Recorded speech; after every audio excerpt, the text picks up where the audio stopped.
All right, my favorite people, Sterling White here, and I'm back at it again with another topic for you on how to get started in real estate for as low as $1,000. And you'll definitely want to stay tuned until the very end to get these insights for those of you who are just started and you only have $1,000 cash. For myself, when I first started, and this is back in the old days, BC is what you would say, before Christ, or, well, I'm not getting into religion or anything, but as I started with negative funds in my bank account because I just over withdrew it, not being financially smart. So many of you are further ahead than I am. So go ahead and stay tuned until the very end to get insights on the next steps that you could take with that cash that you do have.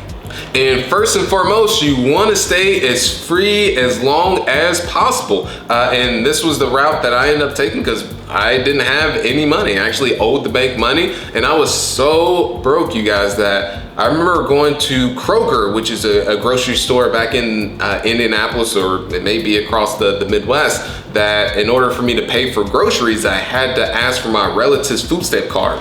And I remember using that card, and it was light blue, and it had like the logo torch that was on it. And when I would go to complete my order, I felt as all eyes were on me, and that the cash register, that person that was ringing me up, was looking at me like giving me the stank eye or whatever. So that's how ashamed, and I knew I never wanted to be in that position again. So yeah, that's how I ended up. That was a position when I first got my very first deal, and I was willing to make sacrifices as well, and because I had to stay free. The second is using that $1,000 to invest in yourself, and this is either finding someone where you can offer in exchange your time, and so that you don't have to pay the cash, which is exactly what I did. Is I found a mentor and I started working for them for completely free. And again, is my overhead was very low. So one, I had to find someone who was willing to take me under their wing and have the time. Most people aren't able to do that. I have people that have this request to me, and I say, I just don't have the time and the bandwidth to be able to do that. So first, you have to find the right person that is in the position to be able to do that. And then secondly is I didn't have any obligations to where I was working for them for completely free. So I didn't have a bunch of kids that I was unaware of out there, a huge mortgage. I didn't have all this. I actually lived in my friend's den, as I mentioned earlier. The other approach that you can take is, and this is one that I take to this day now, is that if I really want the information, I want to go ahead and get started, or let's say partner with some deal, is that if you can pay for their time as a way to be able to help you along in getting started, or even give up a piece of the deal.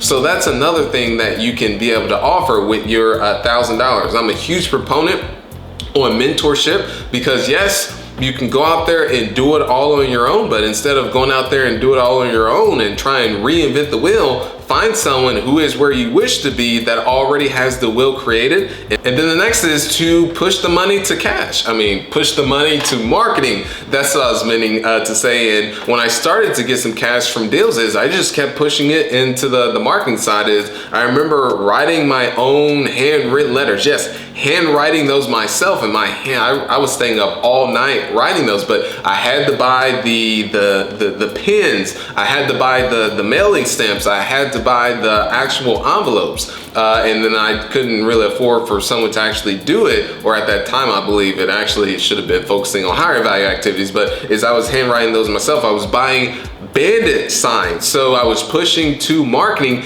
as a way to start to get deals into the pipeline. But this all starts with is that what really, if I were to go do it all over again, I would still start with the mentorship route, because that really just allowed me to leapfrog and avoid a lot of common mistakes. That's what I have for you guys as a way to get started for $1,000 or even less, which is the approaches that I took, which I was far off less than many of you with $0, negative $0 in my bank account. So let's go ahead and go to a recommendation that I want to end off on, is Planet Earth.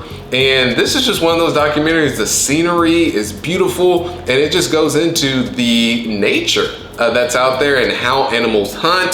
Because if you really look at it, or if you look at the root of us as human beings, is we're actually animals. We're more evolved animals, but is the way how animals do operate, especially in that documentary, for instance, is you're able to see that it's hunt or be hunted, and they've got their different tribes, they've got leaders of those tribes. So it's just a good documentary I would recommend watching. So I appreciate y'all so much. Those of you who stayed until the very end, hit that subscribe button as well as the notification. Those of you who are on the YouTube, and those of you who are on World Star Hip Hop, SoundCloud, etc., leave that rating. It would really mean the world to me. So until then, keep being awesome, you guys. I appreciate you so much.